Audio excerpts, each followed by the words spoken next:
ইনভেস্টমেন্টকে ওনারা কীভাবে দেখছেন, বাংলাদেশে ইনভেস্টমেন্ট ক্লাইমেটকে ওনারা কীভাবে দেখছেন, ওনারা কি মনে করছেন আমরা করলে বাংলাদেশ আরও বেটার একটা ইনভেস্টমেন্ট ক্লাইমেট হিসেবে পরিণত হবে।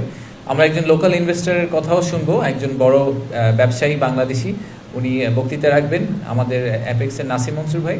তো ওনার কাছ থেকে আমরা জানার চেষ্টা করবো যে বাংলাদেশি যারা লোকাল বিনিয়োগকারী, তারা তো আমাদের বাংলাদেশের জন্য একটা বড় আসলে ড্রাইভার, আমাদের বিনিয়োগের একটা বড় অংশ কিন্তু লোকাল বিনিয়োগকারীদের থেকে আসে। তো তাদের যে ভিউটা, তারা আসলে আমাদের সরকার থেকে কি এক্সপেক্ট করেন, কিভাবে ওনাদেরকে আমরা আরও বেটার একটা ইনভেস্টমেন্ট ক্লাইমেট দিতে পারি, সেই ব্যাপারেও আমরা তার কাছ থেকে শুনবো। এছাড়া আমরা প্রধান অতিথি যখন থাকবেন সেই সময় আমরা 5টি অ্যাওয়ার্ড দিব। আমরা আগেরবার বলেছিলাম আমাদের নাম্বারটা একটু কম ছিল, বাট আমাদের এখন ফাইনালি যেটা হয়েছে, আমরা 5 জনকে সম্মানিত করব, কোম্পানি বা ইন্ডিভিজুয়াল। তো প্রথমটা হচ্ছে একজন লোকাল ইনভেস্টরকে আমরা সম্মানিত করব, তার সাথে একজন ফরেন ইনভেস্টরকে আমরা সম্মানিত করব।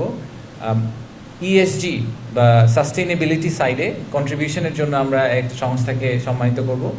আর সবশেষে আমরা অ্যাওয়ার্ড দিব হচ্ছে ইনোভেশনের জন্য, একটা কোম্পানি যারা খুব ইনোভেটিভ কিছু একটা করেছে তাদেরকেও আমরা আলাদা করে সম্মানিত করবো। এই 4টা করব। আর বাংলাদেশের ইনভেস্টমেন্ট ক্লাইমেটে আপনারা জানেন যে আমাদের অনেক বিদেশি কিন্তু আছেন যারা বছরের পর বছর ধরে বাংলাদেশে আছেন, 20-25 বছর ধরে বাংলাদেশকে ওনারা অ্যাম্বাসেডারের মতো বাংলাদেশকে বিভিন্ন দেশে পরিচিতি দেওয়ার চেষ্টা করেছেন, বাংলাদেশে বিনিয়োগ করেছেন, অনেক দিন ধরে আছেন, বাংলাদেশের সাথে খুব ক্লোজভাবে জড়িত। আমরা অনেক বাংলাদেশি হয়তো 20-25 বছর দেশে থাকি নাই, কিন্তু ওনারা কিন্তু অনেক দিন ধরে আমাদের দেশের সাথে কাজ করছেন। তো এরকম একজন বিদেশি বিনিয়োগকারীকে আমরা একটি সম্মাননা দিব, ওনাকে আমরা অনারারি সিটিজেনশিপ অফার করব এই ইভেন্টের থ্রুতে। সো এটা একটা কমপ্লিটলি ডিফারেন্ট অ্যাঙ্গেল দিবে আমাদেরকে, বাট আমরা জেনারেলি মনে করি যে আমাদের সবচেয়ে বড় অ্যাম্বাসেডার হতে পারে হচ্ছে যে কোনো বিদেশি যদি এসে বলে বা সে তার দেশে গিয়ে বলতে পারে যে আপনারা বাংলাদেশে বিনিয়োগ করেন, কারণ আমার বিনিয়োগটা খুব সফল হয়েছে এবং আমি মনে করছি যে বাংলাদেশ বিনিয়োগের জন্য একটা খুবই ভালো জায়গা। তো সেই এসেন্সটাকে হাতে নিয়ে আমরা ওনাদেরকে, ওরকম একজন ভদ্রলোককে আমরা অনারারি সিটিজেনশিপ অফার করব। আর এর বাইরে আপনারা আগেও শুনেছেন যে অনেকগুলা এমওইউ সাইন হবে, কিছু ইনভেস্টমেন্ট কমিটমেন্ট হবে। MOU signing actually is a big range. So এই রেঞ্জের মধ্যে শুধুমাত্র আমরা ইনভেস্টমেন্ট নিয়ে কথা বলছি না, আমরা এর পাশাপাশি আর বেশ কিছু যেগুলো টপিক আছে, যেগুলো মেইন কি টপিক ইনভেস্টমেন্ট ক্লাইমেট রিলেটেড, যেরকম একটা এক্সাম্পল হিসেবে আমরা বলতে পারি যে লেবার ল নিয়ে আমরা আপনারা দেখেছেন যে ইন্টারিম গভর্নমেন্ট লেবার লর ব্যাপারে খুবই সিরিয়াস। আমরা মনে করি যে এখানে আসলে সরকার, ব্যবসায়ী এবং আমাদের শ্রমিক যারা আছেন সবার মধ্যে কিন্তু একটা ইকুইলিব্রিয়াম কাজ করতে হবে, এটা সবসময় ওয়ান সাইডেড হলে চলবে না। তো আইএলওর সাথে আমরা এরকম একটা দ্বিপাক্ষিক চুক্তি স্বাক্ষর করার চিন্তা করছি, তার সাথে আরও বেশ কিছু মাল্টিল্যাটারাল ওটার মধ্যে ইনভলভ থাকবে। আমরা নাসার সাথে একটা চুক্তি স্বাক্ষর করার কথা চিন্তা করছি স্পেস এক্সপ্লোরেশন নিয়ে, নন মিলিটারি স্পেস এক্সপ্লোরেশন নিয়ে চুক্তি স্বাক্ষর কথা চিন্তা করছি। সেটা নিয়ে আপনাদেরকে আমরা যেদিন চুক্তি স্বাক্ষর করা হবে সেদিন আপনাদেরকে আমরা আরও ডিটেইল জানাতে পারবো। আর ফাইনালি আমি যেটা বলবো যে মিডিয়ার জন্য আমরা যথেষ্ট ভাবেই কেটার করার চেষ্টা করছি কীভাবে আপনাদেরকে বেস্ট অ্যাক্সেসটা দেওয়া সম্ভব হয়। একটা মিডিয়া কর্নার থাকবে, তো যখন এই মেইন প্রোগ্রামগুলো হতে থাকবে সারাদিন ধরেই তো অনেকগুলো প্রোগ্রাম চলবে, ওই ভেন্যুতে একটা মিডিয়া কর্নার থাকবে।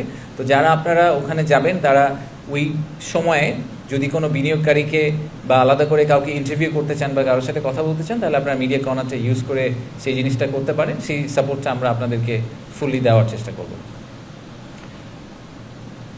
এর বাইরে আমার আসলে তেমন বড় কিছু বলার নেই। আপনাদের যদি কোনো প্রশ্ন থাকে আমি প্রশ্নগুলো নিতে চাই। তার আগে আমি লাস্ট একটা ছোট্ট পয়েন্ট বলে নিই। আমি জানি এই প্রশ্নটা আসবে, সো এটা নিয়ে আমি একটু আগে কথা বলে নিই। সেটা হচ্ছে যে গতকালকে অলরেডি আমরা একটা সম্মান সম্মেলন করেছি যে আমেরিকার যেই ট্যারিফ রিলেটেড যে ইস্যুটা আছে সেটা নিয়ে। তো অনেকেরই ধারণা যে এটার সাথে আসলে ইনভেস্টমেন্ট সামিট কীভাবে রিলেটেড, ইনভেস্টমেন্ট সামিটের ঠিক আগে এরকম একটা ইনসিডেন্ট হলো, তাতে আমরা এটার ব্যাপারে কি মনে করছি। তা আপনি যদি আমাকে পার্সোনালি জিজ্ঞেস করেন, আমি I C the glass half ফুল, এই কারণে যে আসলে আপনি যদি ওনাদের যেই পয়েন্ট অফ ভিউটা থেকে ওনারা আসছেন, USTR এর একটা রিপোর্ট আছে বাংলাদেশের ব্যাপারে, বাংলাদেশের বিনিয়োগের যে অবস্থা, সেই অবস্থার ব্যাপারে USTR এর একটা রিপোর্ট আছে। সেই রিপোর্টের উপর বেস করে ওনারা অনেকগুলো ডিসিশন ড্রাইভ করেছেন বলে বলছেন। তো সেই রিপোর্টে আমাদের জন্য কিছু বেসিক রিফর্মের কথা বলা হচ্ছে, যে আমাদের রেগুলেটরি কিছু রিফর্ম দরকার, কাস্টম ডিউটির ক্ষেত্রে কিছু রিফর্ম দরকার, করাপশন, এরকম আপনার IP রাইটস, এরকম বেশ কয়েকটা টপিকের কথা বলা আছে। এই রিফর্মগুলো কিন্তু আমরাও করতে চাচ্ছিলাম। আমরা ইন্টারিম গভর্নমেন্ট হিসেবেও চাচ্ছিলাম যে বাংলাদেশের যে বিনিয়োগ ব্যবস্থা সেখানে একটা মেজর রিফর্ম হোক, যাতে ইনভেস্টরদের জন্য ভবিষ্যতে বাংলাদেশে ব্যবসা করা ইজি হয়। তো ওনাদের এই এডিশনাল পুশটা আমাদের জন্য আসলে একটা খুবই বেনিফিশিয়াল আউটপুট। আমি মনে করি যে এই মোমেন্টামের উপর বেস করে আমরা অনেকগুলো রিফর্ম আসলে আমাদের বিনিয়োগ ব্যবস্থার মধ্যে করে ফেলতে পারবো, সেটা আমাদের জন্য আসলে ভালোই হবে। এটার মধ্যে নেগেটিভিটি আমি একদমই কিছু দেখি না। এই অপরচুনিটিকে ইউজ করে আমি মনে করি যে আমাদের আসলে ওভারঅল ইনভেস্টমেন্ট ক্লাইমেটে একটা সিগনিফিক্যান্ট প্রোগ্রেস আনা সম্ভব। আর আমাদের কম্পিটিটর কান্ট্রি যারা আছে তারাও আমাদের সাথে একই বোটের মধ্যে আছে, একই নৌকায় আছে। সো তাদের ডিরেকশন অফ ট্রাভেলটা যেদিকে হবে আমাদেরটাও মোস্ট লাইকলি সেদিকেই হবে। সো আমি এটা নিয়ে একেবারেই চিন্তিত না যে ইনভেস্টমেন্ট ক্লাইমেটের ঠিক 4 দিন আগে হঠাৎ করে একটা ইউএসের চেঞ্জ ইন পলিসি আমাদের জন্য কি মেজরলি নেগেটিভ হয়ে গেল কিনা। আমি অ্যাকচুয়ালি পার্সোনালি মনে করি যে ইটস এ গুড সিগন্যাল। আমরা এটাকে ব্যবহার করে, আমরা এটার অপরচুনিটিটাকে নিয়ে আমরা ভবিষ্যতে আরও বেটার ইনভেস্টমেন্ট ক্লাইমেট তৈরি করার চেষ্টা করবো বাংলাদেশে। ধন্যবাদ।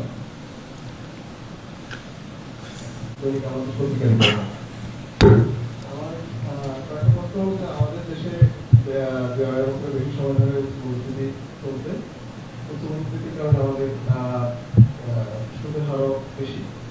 এখন বলতে বিশ্বমন্দার ট্রাম্পের কারণে বিশ্বমন্দা একটা সংখ্যা রয়েছে, সারা বিশ্বে বাংলাদেশের মধ্যে বাড়বে। তো এইরকম পরিস্থিতিতে উচ্চ সুদের হার, উচ্চ পরিস্থিতির কারণে বাংলাদেশে কতটা মানে সুখকর হবে বা বিনিয়োগকারীরা কতটা শক্তি বোধ করবে। আরেকটা বিষয় হলো যে দেখেন, আপনাকে এটাকে একটা গেম অফ চেসের মতো করে চিন্তা করতে হবে। বাংলাদেশকে ইন্ডিপেন্ডেন্টলি দেখার কিছু নাই। আমার যদি একজন লেটসে আমি চায়নার এক্সাম্পল দিই, আমার যে চাইনিজ ইনভেস্টার যে বাংলাদেশকে কনসিডার করছে, সে মনে করছে যে বাংলাদেশে সুদের হার বেড়ে যাবে, বাংলাদেশে মূল্যস্ফীতি হবে। গ্লোবাল কোনো ম্যাক্রো ইকোনমিক ইফেক্ট পৃথিবীর সবগুলো দেশকে ইকুয়ালি ইফেক্ট করবে। সো ট্রাম্পের, ফর এক্সাম্পল ডোনাল্ড ট্রাম্পের যে নতুন পলিসি বা উনি যেই ডিক্লারেশনটা দিয়েছেন, এটা যদি এক্সিকিউটেড হয় তাহলে কিন্তু শুধু বাংলাদেশ মূল্যস্ফীতির ভিতর দিয়ে যাবে বা সুদের হারের ভিতর দিয়ে যাবে তা না, সবাই যাবে। So it is always a relative comparison. এটা কিন্তু এমন না যে শুধু বাংলাদেশকে ইন্ডিপেন্ডেন্টলি দেখতে হবে। তো আমি সেই পয়েন্ট অফ ভিউ থেকে মনে করি না যে এই স্পেসিফিক ইনসিডেন্টটা বাংলাদেশের রিলেটিভ কম্পিটিটিভ অ্যাডভান্টেজের মধ্যে কোনো মেজর ইফেক্ট করতে পারে। সমগ্র পৃথিবী যদি একটা ইনফ্লেশনারি প্রেশারের ভিতর দিয়ে যায় এই পলিসির কারণে, সেটা সবার জন্য অ্যাপ্লিকেবল হবে। সো সেই ক্ষেত্রে আমার মনে হয় না যে বাংলাদেশের জন্য ইন্ডিপেন্ডেন্টলি এটা অনেক বেশি ডেট্রিমেন্টাল হবে relative to rest of the globe. Hello, আমি দুটি প্রশ্ন করব। প্রথম প্রশ্ন হচ্ছে যে শোনা যাচ্ছিল যে এবারে সামিটে এক ধরনের চমক একটা করে আসি।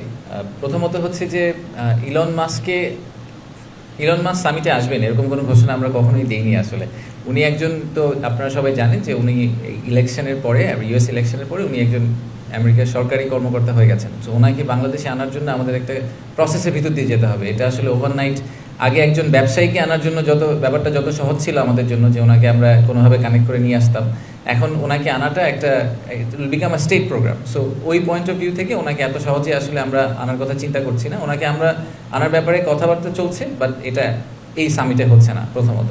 দ্বিতীয়ত হচ্ছে যে সামিটে আমরা কালকে 9 তারিখে আমরা স্টার্লিংয়ের ডেমো ডে বলছি।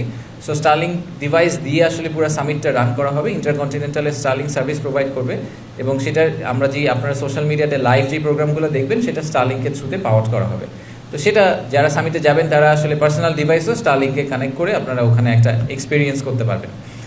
স্টারলিংকের অ্যাপ্রুভালের ব্যাপারে ওনারা বিডার রেজিস্ট্রেশনের জন্য অ্যাপ্রুভাল করেছিলেন। আপনারা শুনেছেন যে গত মাসের 29 তারিখে আমরা এনজিএসও পলিসি ফাইনালি রোল আউট করে দিয়েছি পাবলিক ডোমেইনে। তারপরে ওনারা বিডার রেজিস্ট্রেশনের জন্য অ্যাপ্লাই করেছিলেন, ওনাদের বিডার রেজিস্ট্রেশন হয়ে গেছে। ওনাদের নেক্সট স্টেপ হচ্ছে যে এনজিএসও লাইসেন্স না, ওটার জন্য সম্ভবত ওনারা আজকে অ্যাপ্লাই করবেন। তো আমরা চেষ্টা করবো যত দ্রুত সময়ের মধ্যে সম্ভব ওনাদেরকে এনজিএসও লাইসেন্স, অবভিয়াসলি আমাদের রুলস অ্যান্ড রেগুলেশনস মেনে ওনারা যদি অ্যাপ্লাই করে থাকেন তাহলে আমরা ওনাদেরকে এনজিএসও লাইসেন্সটা দিয়ে দিব। দিয়ে দেওয়ার পরে কমার্শিয়াল অপারেশন ওনারা তার পরের দিনই যেতে পারেন। তাতে আর আমাদের সাইড থেকে যেই কমিটমেন্টটা ছিল সরকারের পক্ষ থেকে যে আমরা 90 দিনের মধ্যে ওনাদেরকে ব্যবসা করার ব্যবস্থাটা করে দিব, সেটা কিন্তু আমরা এনজিএসও লাইসেন্স দিয়ে দেওয়া হয়ে গেলে ওনাদের জন্য ইটস রেডি টু গো। তো তারপরে ওনারা হয়তো ওনাদের ডিভাইসগুলো ইম্পোর্ট করে আনতে ওনাদের একটু সময় লাগতে পারে, বা ওনারা যদি এখানে কি মডেলে অপারেট করবেন, ওনাদের শপটা দেখতে কীরকম হবে সেই সব ব্যাপারে হয়তো ওনারা কিছু ডিসিশন নেবেন। But in theory they should be ready to go very soon. পার্বত্য চট্টগ্রামের ব্যাপার আপনি যেটা বললেন যে দেখেন, আমি মনে করি যে অ্যাক্সেস টু ইন্টারনেট এখনকার যুগে ইটস আ রাইট। আমাদের সবাইকে এই রাইটটা দেওয়া উচিত। তো সেটা আমাদের পার্বত্য চট্টগ্রাম হোক, কুড়িগ্রাম হোক, যেখানেই হোক, একটা প্রাইমারি স্কুলের ছাত্র হোক, সবার জন্যই এই অ্যাক্সেস টু ইনফরমেশনটা থাকা জরুরি। তো আমরা এটা সবার জন্য সেজন্যই ওপেন করে দিতে চাই। ঠিক যেভাবে আমরা পানি খাই, আমরা শ্বাস নিতে পারি, আমার মনে হয় অ্যাক্সেস টু ডেটা এবং ইন্টারনেট ওয়ার্ল্ড ইজ নেসেসিটি। তো সেটাই আমাদের পারপাস। তো সেই পারপাসের উপর বেস করেই আমরা এনজিওসি পলিসিটাকে রোল আউট করার চেষ্টা করছি। Thank you. আমার একটু প্রশ্ন ছিল এদিকে এগুলা থেকে কোনো আউটপুট এসেছে কিনা আমি পিছের গল্পে আসলে যেতে চাই না। আই মোর কিন অন 5ই আগস্টের পরের কথাবার্তা নিয়ে আমরা কথা বলি, আমি পিছের কোনো ডিসকাশন করে খালি সময় নষ্ট করতে চাই না। দ্বিতীয়ত হচ্ছে যে এবার কারা আসবেন, সরি আপনি একটা প্রশ্ন করেছিলেন, আমি প্রশ্নটা মনে হয় মিস করে গেছি, যে বড় কোম্পানি কারা আসবেন। আমাদের কিছু বেশ বড় বড় বায়ার আসবেন। আমরা বলেছি আগে যে জারা বা ইন্ডিটেক্স যে কোম্পানিটা আছে তারা আমাদের one of the biggest garment buyer. Giordano বলে একটা কোম্পানি আছে, তারাও একটা বড় রিটেলার, তারা আসবেন। আমরা স্যামসাংয়ের খুব সিনিয়র একজন ভদ্রলোক আসবেন। আমরা বেশ কিছু বড় বড় ভেঞ্চার ক্যাপিটাল ফার্মের যারা হচ্ছে আর্লি স্টেজ স্টার্ট আপদেরকে ফান্ড করেন, সেখানে অনেক বড় বড় বেশ কিছু ভিসির ওনাররা আসবেন। সেই সাথে আমরা আশা করছি যে বেশ বড় বড় কিছু কংগ্লোমারেট যাদের টোটাল জিডিপি, আসলে তাদের টোটাল রেভিনিউ যোগ করলে প্রায় আমাদের জিডিপি সমান হয়ে যায়, এরকম বড় বেশ কিছু কংগ্লোমারেট আসবেন। চায়না থেকে সিসি, সিআরবিসি, পাওয়ার চায়না, এরকম বেশ বড় কিছু কোম্পানি আসছেন। আবার আমেরিকা থেকেও এক্সেলারেট এনার্জির প্রেসিডেন্ট থেকে শুরু করে বেশ কিছু সিনিয়র লোকজন আসছেন। So the pool is very strong. তো নেক্সট প্রশ্নটা হচ্ছে যে আসলে এই সামিট করেই কি তার মানে কালকে থেকে হঠাৎ করে আমরা $10 বিলিয়ন একটা ইনভেস্টমেন্ট গ্যারান্টি দিয়ে ফেলবো কিনা? ব্যাপারটা কিন্তু সেরকম না। আমি এই জন্য আবার বারবার বলছি যে আমাদেরকে প্রথমে যেটা ঠিক করতে হবে সেটা হচ্ছে যে আমাদের ন্যারেটিভটা ঠিক করতে হবে। আমাদের বাংলাদেশের ব্যাপারে যে গ্লোবাল ন্যারেটিভটা আছে, এই ন্যারেটিভটাকে আমাদেরকে ওভারটার্ন করতে হবে, নাম্বার 1। নাম্বার 2 হচ্ছে বাংলাদেশের যেই ব্যবসা করার যে difficulty, is of doing business, সেটাকে আমাদের সিগনিফিকেন্টলি ইমপ্রুভ করতে হবে। আমরা যেখানে আছি, ওয়ান অফ দ্য রিজনস যেই কারণে বাংলাদেশে আমরা অনেক ধরনের ট্যাক্সের সুবিধা দিই, 10 বছরের ট্যাক্স ব্রেক আছে বেজাতে, তারপরেও বেজাতে ইনভেস্টমেন্ট হয় না। তো কেন তাহলে ইনভেস্টমেন্ট হয় না? যদি আমরা ট্যাক্স ব্রেক দিই 10 বছরের 12 বছরের, লোকজনের তো ট্যাক্স দিতে হবে না। ইনভেস্টমেন্ট হয় না কারণ একজন বিনিয়োগকারী যখন একটা দেশে বিনিয়োগ করার কথা চিন্তা করেন, তখন তাকে এটাও চিন্তা করতে হয় যে উনি বিনিয়োগটা করে আসলে বিনিয়োগটা দেশ থেকে বের করতে পারবেন কিনা, বিনিয়োগটা করতে ওনার কত সময় লাগবে, সেই বিনিয়োগ করার জন্য উনি আসলে যথেষ্ট পরিমাণ সাপোর্ট সরকার থেকে পাবেন কিনা, ইউটিলিটি সার্ভিসেস পাবেন কিনা, এই সবগুলো প্রশ্নের উত্তর কিন্তু আমরা খুব ক্লিয়ারলি আমাদেরকে দিতে পারি না। কারণ হচ্ছে আমাদের এইসব বিভিন্ন কেসে আমাদের নিজেদেরই কিছু সমস্যা আছে। সেই সমস্যাগুলো যদি আমরা সমাধান করি, রাইট ন্যারেটিভটা সেট করি, তাহলে এই পাইপলাইনটা ওভারটাইম বিল্ড করবে। বিরাট একটা ইন্টারেস্টিং জিনিস আপনাদেরকে আমি বলি, সেটা হচ্ছে যে বিনিয়োগ উন্নয়ন কর্তৃপক্ষের তো আমার পার্সোনাল, আমি ব্যাংক থেকে এসেছি, আপনাদেরকে আমি আগে বলেছি, আমার পার্সোনাল ভিউ হতো যে যখনই যে কোনো অর্গানাইজেশন যারা বিনিয়োগ নিয়ে কাজ করবে, যাদের একটা পোটেনশিয়াল একটা ইনভেস্টর পুল আছে, তাদের তো একটা বেসিক লিস্ট থাকার কথা, যে আমি আজকে বলবো যে আগামী 2 থেকে 3 বছর এই 30টা 50টা বা 100টা কোম্পানিকে আমি ট্র্যাক করব, কারণ ওনারা বলেছিলেন ওনারা বাংলাদেশে ইনভেস্টমেন্ট করতে ইন্টারেস্টেড। তো ওনারা আসলে তারপরে কি করছেন, ওনাদেরকে আর আমি কিভাবে সাহায্য করতে পারি বাংলাদেশে ইনভেস্টমেন্ট করার জন্য, এরকম কোনো ট্র্যাকার বা পাইপলাইন কিন্তু বিরাতে নাই এই মুহূর্তে। সো এগুলো খুবই এলিমেন্টারি ফাউন্ডেশনাল জিনিসপত্র, এইসব জিনিস আমরা এতদিন করে আসি না, এগুলোকে আমাদের এই ফাউন্ডেশনাল জিনিসগুলোকে দাঁড় করাতে হবে। তো এই সামিটটা যখন আমরা করবো, এখান থেকে যেই ট্র্যাকারটা তৈরি হবে, যে পাইপলাইন তৈরি হবে, যে ঠিক আছে এই 100টা কোম্পানি এসেছিল, এরা সবাই আগ্রহ দেখিয়েছে, এরপর এই আগ্রহ থেকে মেটেরিয়ালাইজেশনে যাওয়ার জন্য আমাদের আর কি করতে হবে। সো আমরা এখান থেকে একটা পুরোপুরি একটা একটা প্রজেক্ট ওয়ার্কের মতো পাবো এই পাইপলাইনের উপর বেস করে, যেটাকে আমরা নেক্সট 6 থেকে 12 মাস বা 18 মাস ট্র্যাক করার চেষ্টা করবো এবং এদেরকে বাংলাদেশে ল্যান্ড করানোর চেষ্টা করবো।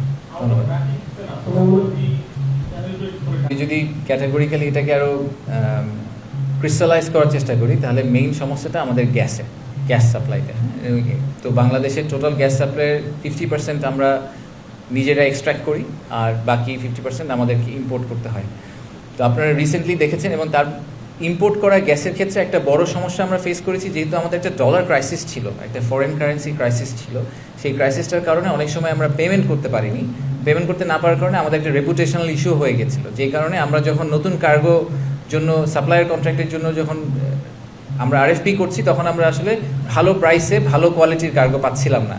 তো এখন আপনারা দেখেছেন যে আমাদের ফরেন কারেন্সি রিজার্ভটা কিন্তু একটা স্টেবল পর্যায়ে চলে এসেছে, টু দ্য পয়েন্ট যে বাংলাদেশ ব্যাংকের গভর্নর এখন বলছেন যে ওনারা আসলে হয়তো আইএমএফ ফান্ডিংটা নাও লাগতে পারে আমাদের এই স্টেবিলিটির জন্য। তো যখন আমাদের এই লিকুইডিটি তৈরি হয়ে যাবে, যে আমরা আসলে পেমেন্টগুলো করতে পারবো, তখন এই যে গ্যাপটা, এই 50%-এর গ্যাপটা যেটাকে আমাদের ইম্পোর্ট করে আনতে হয়, সেটা সিগনিফিকেন্টলি আসলে ইজি হয়ে যাবে আমাদের জন্য করা, নাম্বার 1।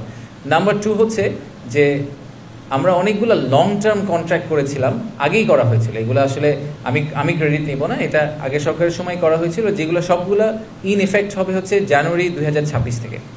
তো 2026 জানুয়ারির পর থেকে কিন্তু আমাদের একটু আসলে প্রেশারটা এমনিই কমে যাবে, ন্যাচারালি কমে যাবে। ন্যাচারালি কমে যাওয়ার উপরে আবারও ইয়েস ট্রেডের পয়েন্টটাতে ফেরত আসি। আমরা কিন্তু গতকালকে আপনারা সংবাদ সম্মেলনে শুনেছেন যে আমরা ফেব্রুয়ারি থেকে আসলে আমেরিকার সাথে কথা বলছি যে কীভাবে আমরা ট্রেড ইমব্যালেন্সটা কমাতে পারি। একটা বড় টপিক আমাদের ট্রেড ইমব্যালেন্স কমানোর হচ্ছে গিয়ে এনার্জি। সো ওনারা কিন্তু ট্রাম্প অ্যাডমিনিস্ট্রেশন আসার পরে ডিসিশন নিয়েছেন যে ওনারা এলএনজি আবার এক্সপোর্ট করবেন। তো সেই ব্যাপারে আমরা অলরেডি আমেরিকার সাথে কথা বলছি। সো আমাদের জন্য একটা নতুন সোর্স অফ এনার্জি তৈরি হয়েছে, জিসিসি মার্কেট, যে গালফ মার্কেটগুলোর বাইরে আমেরিকা আরেকটা মার্কেট হিসেবে। তো আমরা যদি ওই মার্কেটটাকেও ভালোভাবে ট্যাপ করতে পারি, আমার ধারণা যে এনার্জি সাপ্লাইয়ের এই যে ক্রাইসিসটা আছে বা একটা শর্টেজ আছে, সেই শর্টেজটাকে আমরা রিকভার করতে পারবো। রিকভার করতে পারলে আমার মনে হয় না যে এটা নিয়ে সমস্যা হবে।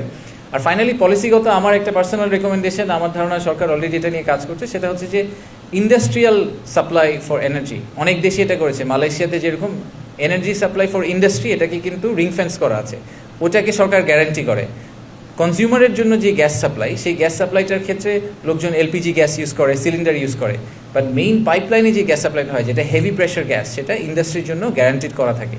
তো আমাদের ক্ষেত্রেও আসলে ইভেনচুয়ালি সেই ডিরেকশনে চলে যেতে হবে আমাদেরকে, যে ক্লাসিক কনজিউমার যে গ্যাস ইউজ করে রান্না করার জন্য, তার কিন্তু হেভি প্রেশারের গ্যাসের দরকার নেই, কিন্তু সে রান্না করার জন্য তাকে যে ইনগ্রেডিয়েন্ট কিনতে হবে, সেই ইনগ্রেডিয়েন্ট আসবে যখন সে বেতনটা পাবে, আর তখনই সে বেতনটা পাবে যখন ইন্ডাস্ট্রিটা চলবে।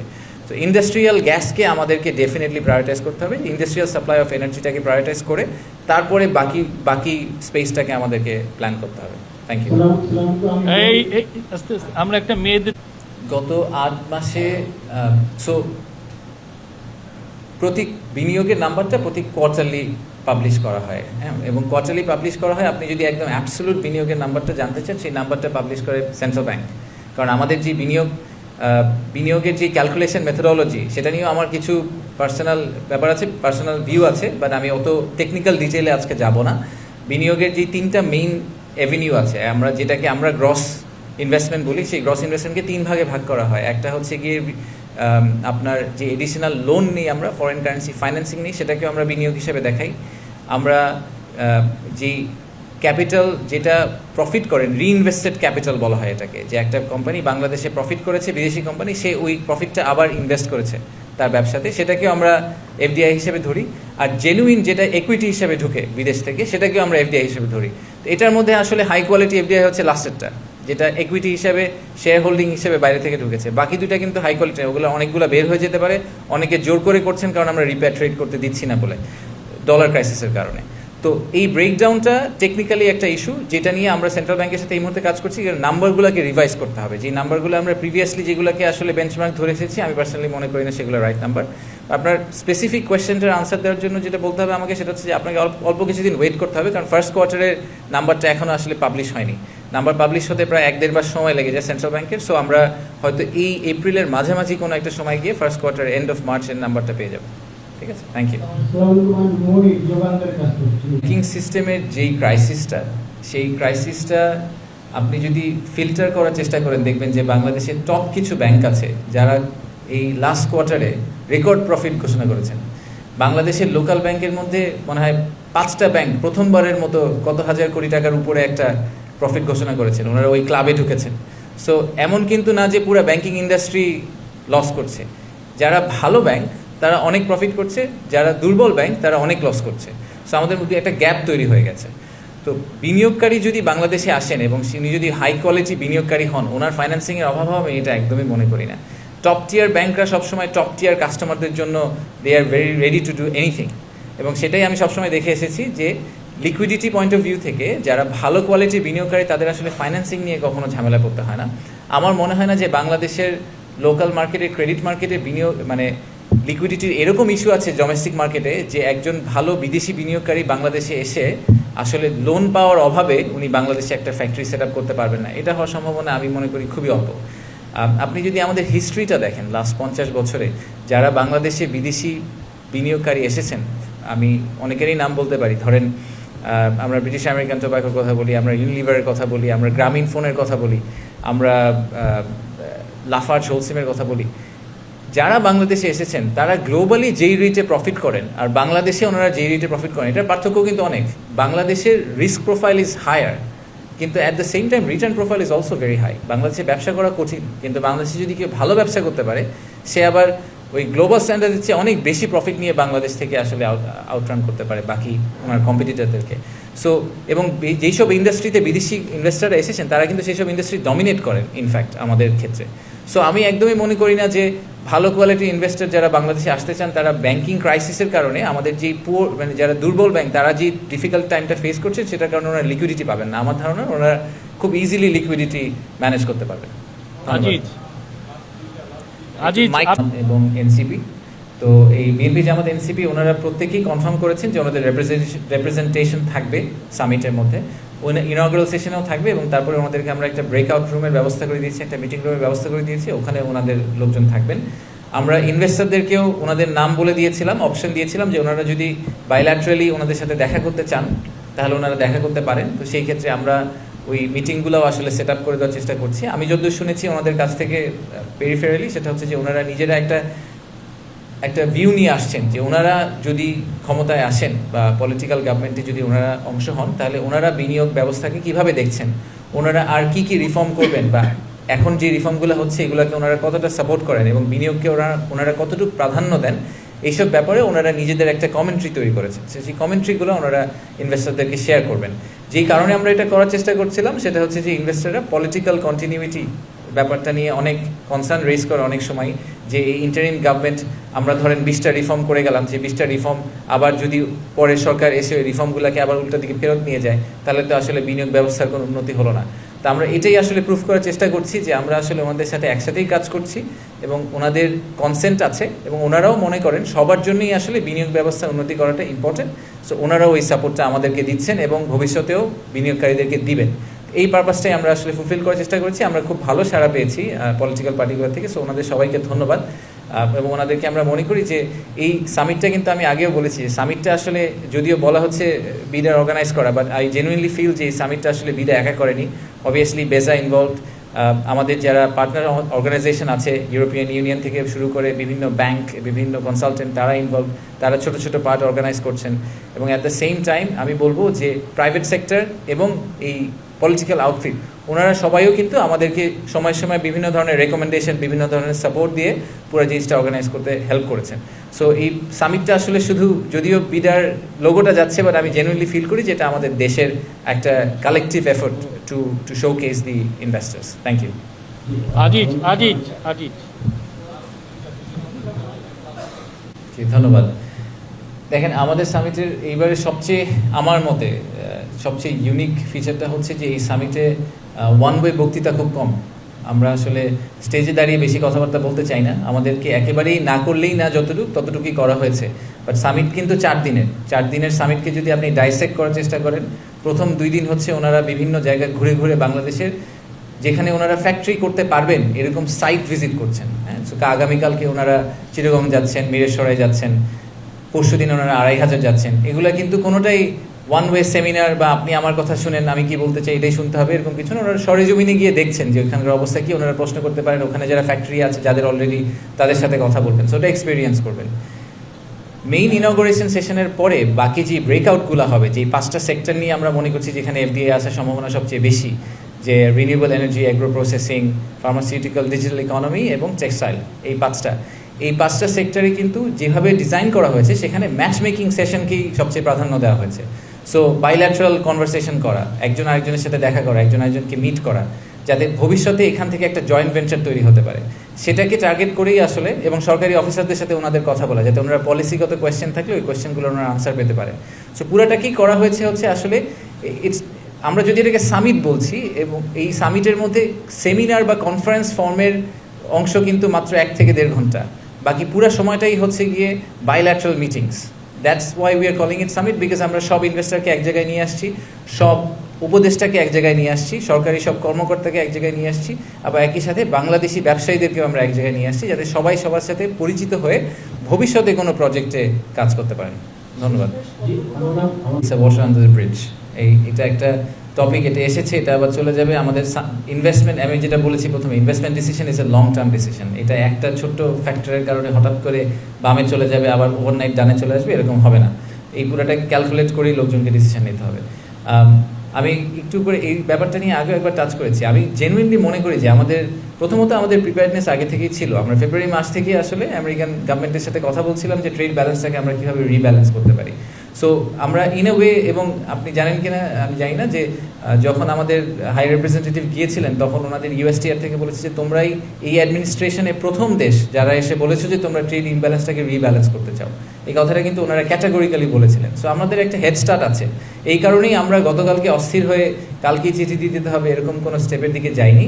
আমরা মনে করছি যে আমাদের অলরেডি একটা এন্ট্রি পয়েন্ট আছে এবং আমাদের ওনাদের সাথে অলরেডি যোগাযোগ আছে। সেটার উপর বেস করে আমরা ঠান্ডা মাথায় আমাদের ডেডলাইনের মধ্যেই সুন্দরভাবে একটা অ্যাকশনের দিকে যাব। সো মানে আমি যেটা বলতে চাই সেটা হচ্ছে রিঅ্যাসিওর করতে চাই আপনাদেরকে যে এই ব্যাপারে যথেষ্ট পরিমাণ সময় এবং নলেজ বেস বলেন, আমরা কিন্তু আপনি দেখবেন গতকালকে প্রেস কনফারেন্সে আমাদের জাহিদ সত্তার স্যার ছিলেন। আমরা ইকোনমিস্টদের সাথে কথা বলছি, আমরা ইউএস অ্যাডমিনিস্ট্রেশনের সাথে কথা বলছি, আমরা প্রাইভেট সেক্টরের সাথে কথা বলছি, আমরা সরকারের ভিতরে কথা বলছি। আমরা একটা কালেকটিভ এফোর্টের থ্রুতে আমরা একটা আমরা মনে করছি আমরা খুব সলিড একটা প্ল্যান নিয়ে আসলে ইউএস অ্যাডমিনিস্ট্রেশন করতে পারবো। সো আমি এটা নিয়ে একেবারেই চিন্তিত না। ধন্যবাদ। উত্তরটা আপনাকে আমি 10 তারিখ রাতে বলবো যে কতগুলো প্রতিষ্ঠান আসছে। রেজিস্ট্রেশন যারা করেছেন তারা 100% আসতে পারবেন বলে আমি মনে করি না। লাস্ট মোমেন্টে আপনি দেখবেন আজকেই আমরা অ্যাকচুয়ালি ইনফ্যাক্ট কনফার্ম করেছি যে এই মুহূর্তে যাদেরকে আমরা রেজিস্ট্রেশন কনফার্ম করেছি প্রায় 40টা দেশ থেকে আমাদের বিদেশি ডেলিগেশন আসার কথা। এবং ডেলিগেশন আমি যেটা বললাম যে আমাদের টোটাল ক্যাপাসিটি আসলে হচ্ছে ইনঅগ্রেশন সেশনের 700, তার মধ্যে যদি আপনি কিছু উপদেষ্টা বা অ্যাম্বাসেডার বাদ দেন, আর তারপরে বাকি পুরাটাই হচ্ছে আসলে বিদেশি বিনিয়োগকারী এবং non resident Bangladeshi. So non resident বাংলাদেশের নাম্বারটাও বেশ বড়। এখন টোটাল ইনস্টিটিউশনের নাম্বার কতজন ফাইনালি অ্যাটেন্ড করলেন, তাদের থেকে আমরা কী ধরনের ফিডব্যাক পেলাম, কী ধরনের প্রমিস পেলাম, এই পুরো ব্যাপারটা নিয়ে আমরা শেষের দিকে সামিটের শেষের দিকে আপনাদেরকে আবার ডেকে একটা ফুল রিভিউ রিপোর্ট সাবমিট করব যে এখান থেকে আমাদের নেক্সট অ্যাকশন প্ল্যানগুলো কী হবে এবং কী ধরনের আমরা আসলে জেনুইন সাড়াটা পেয়েছি। Thank you. পুরোটা কি শেয়ার করবেন? আমাদের কি কি আছে, 4 দিনে কি হবে পুরোটা? আমরা একবার বলছি আগের দিন বলেছিলাম, আমি শর্ট করে বলি। আমাদের সামিট কালকে থেকে শুরু হচ্ছে। কালকে আমাদের বেশ কয়েকটা 2টা ট্র্যাকে আসলে জিনিসপত্র আগাবে। প্রথম ট্র্যাকটা হচ্ছে যে আমরা প্রায় 60 জনের বেশি উদ্যোক্তাকে নিয়ে আমাদের একটা স্পেশাল ফ্লাইট সেটা যাবে চট্টগ্রামে। সেখান থেকে আমরা কোরিয়ান ইপিজেড এবং মিরেশ্বরাইতে আমাদের ন্যাশনাল স্পেশাল ইকোনমিক জোন আছে, এই দুটো আমাদেরকে ভিজিট করিয়ে রাতের বেলা আবার ফেরত নিয়ে আসবো। এনারা হচ্ছেন সেই সব উদ্যোক্তা যারা মনে করছেন যে ওনাদের একটা ফ্যাক্টরি সেট আপ করতে হবে, ওনাদের আসলে জায়গা জমি লাগবে, ওনাদেরকে দেখতে হবে যে কী ধরনের সাপোর্ট সিস্টেম আমরা তৈরি করতে পারি।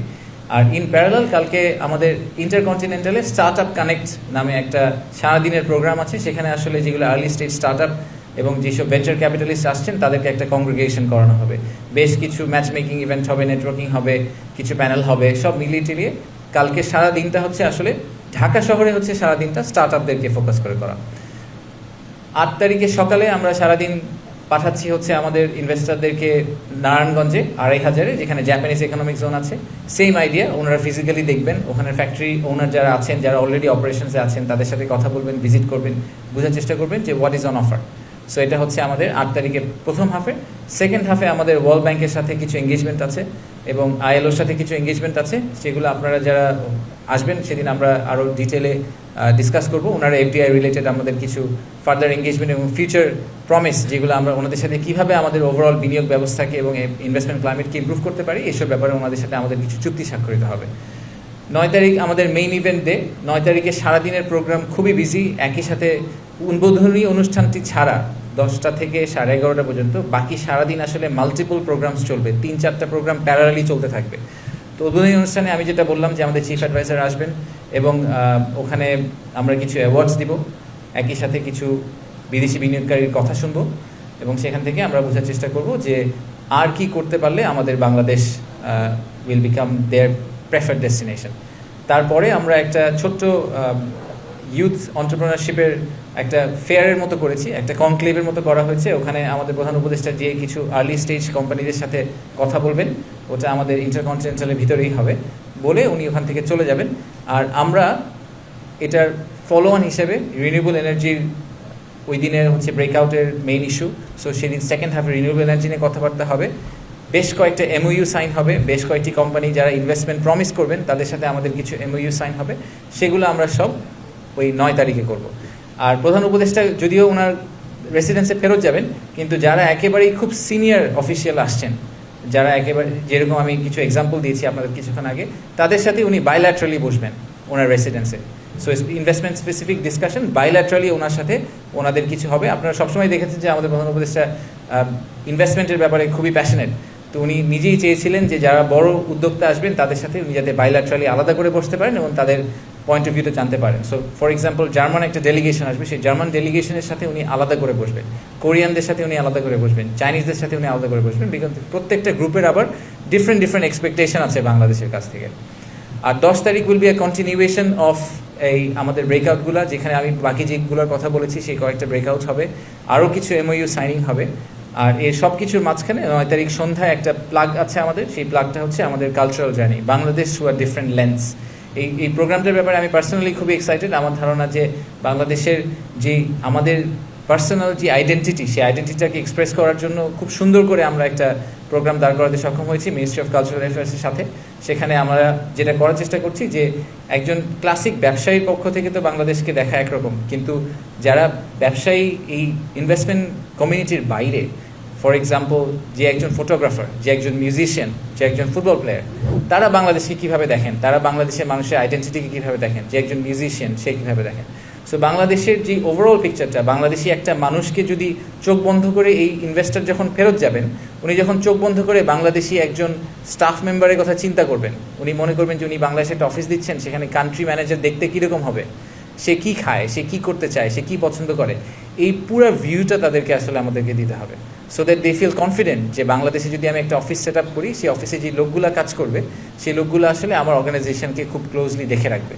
তো সেই পার্সপেক্টিভ থেকে আমরা 9 তারিখ সন্ধ্যায় ওনাদেরকে একটা ফুল কালচারাল ইমার্সিভ জার্নির ভিতরে নিয়ে যাবো। সো এই হচ্ছে আমাদের summary of the event. And প্রতিদিন শেষেই আমরা আসলে অল্প কিছুক্ষণ 15 মিনিট করে আপনাদের সাথে কথা বলবো, আপনাদেরকে ওই দিনের আপডেট দেওয়ার জন্য যে ওই দিন আমাদের প্রাইমারিলি কী হলো, কে আসলো, কোনো মেজর ধরনের অ্যানাউন্সমেন্ট হলো কিনা, সেই সব কিছুই আমরা ওই দিন বিকালে ইউজুয়ালি ডে এন্ডে আপনাদেরকে একটা ছোট্ট আপডেট দেওয়ার চেষ্টা করবো প্রেস টিমের সাথে একসাথে করে।